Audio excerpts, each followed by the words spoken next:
Hi guys, it's Table Talk with Hadassah. Welcome to today's discussion, understanding your love language. Knowing your love language is quite essential for fostering deeper connections and enhancing relationships. I know we love to hear that. Whether you are here to improve your friendship, family connections, or even romantic relationship, this understanding can make a significant difference. Now, what do we understand by love languages? Pen it down in the comment box. What's love language to you? Now, a love language is a way of expressing and receiving love that feels most meaningful to an individual. The concept was popularized by Dr. Gary Chapman in his book. I'm sure we are very familiar with that book, The Five Love Languages. Now, according to Gary Chapman, each person has a primary love language that guides how they communicate and perceive love. Understanding your love language helps you to articulate your needs and better understand those of others. Now, the five love languages are: one, words of affirmation; two, acts of service; three, receiving gifts; four, quality time; and the fifth one, last but not least, physical touch. Now, here's an overview of each love language. Number one, the words of affirmation. This language thrives on verbal expressions of love, praise, and appreciation. Compliments, affirmations, and words of encouragement are essential. Examples of words of affirmation are saying, I love you, you mean the world to me, I value you. Simply giving compliments and expressing appreciation regularly. The second, acts of service. For individuals with this love language, actions speak louder than words, just like the pen speaks louder than sword. Doing things that ease the burden of responsibilities or showing consideration through helpful actions are key. And examples of this is cooking a meal, doing household chores, or running errands for someone. The third one, receiving gifts.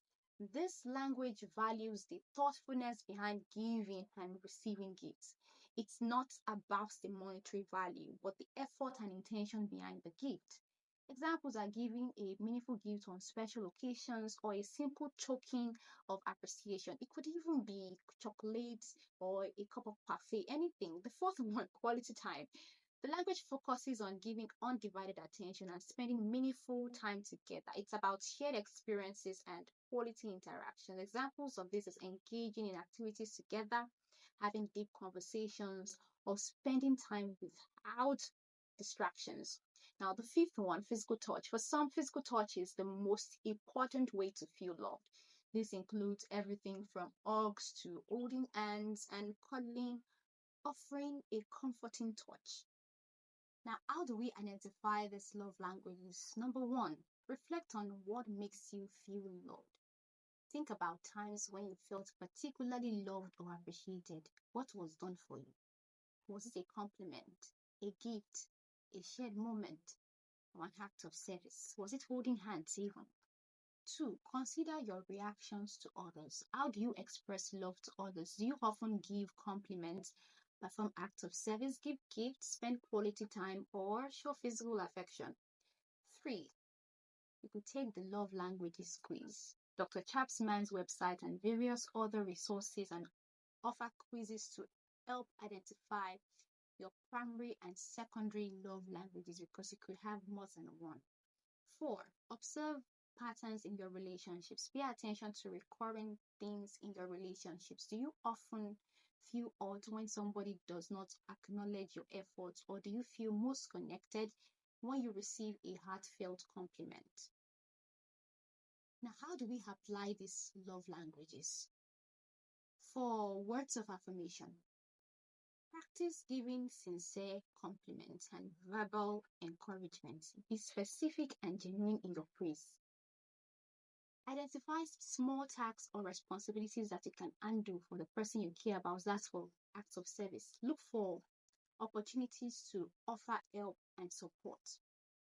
Receiving gifts. Focus on thoughtful gestures and presents. It's not about the price, but the meaning behind the gift.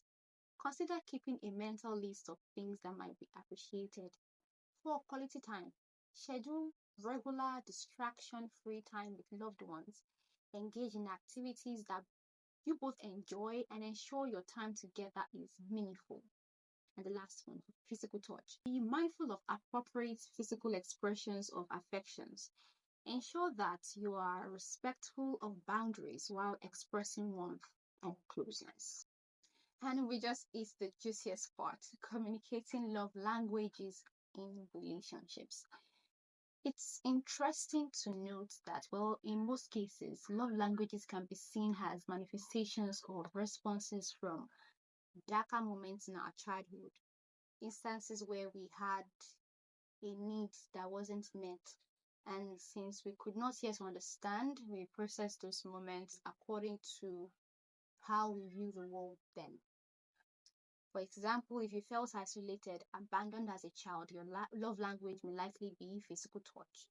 If you lacked unconditional love in your childhood, your primary love language as an adult may be words of affirmation, and so on and so forth. That's where mutual understanding and compromise comes in. You need to discuss your love languages openly by sharing your love language with your partner, family, or friends. Encourage them to share theirs as well. This fosters understanding and helps in meeting each other's emotional needs. It may take time to adjust to each other's love languages. Be patient and be willing to make compromises for the sake of the relationship. Love languages can evolve over time. Regularly check in with each other to ensure that both parties feel loved and appreciated. Now, here's why understanding love languages matters. Understanding your partner's or anyone's love language is crucial because it helps bridge the gap between what you are giving and what they are receiving. Here's why it matters. One, enhance communication. Knowing each other's love languages improves how you communicate your needs and desires. It helps you articulate what you need and understand and what your partner needs from you. Number two is increase relationship satisfaction. When partners express love in ways that resonate with each other, it leads to a greater sense of satisfaction and fulfillment in the relationship. Raise peace. Three, conflict resolution. Misunderstandings and conflicts often arise from different love languages. By recognizing and addressing these differences, couples can resolve issues more effectively and compassionately. The fourth one, deepen emotional connection. Expressing love in a way that aligns with your partner's love language fosters a deeper emotional connection. It shows that you are attentive and responsive to their needs, even sensitive. The fifth one, personal growth and empathy. Understanding love languages encourages empathy and personal growth. It pushes you to step outside your own perspective and consider how your partner experiences love. Like I said earlier, you need to identify your love languages. Start by discovering your own love language and your partner's. You can take quizzes or simply just discuss it openly. Like I said earlier, be intentional. Make a conscious effort to express love in ways that aligns with your partner's love language. It's not always about grand gestures. More consistent actions can make a very big difference. And I'm nailing this again. Adapt and adjust. Relationships evolve, and so do people. Regularly revisit and adjust how you express love to ensure that you are meeting each other's needs, that you are speaking the same love languages. I hope you understand. You need to know.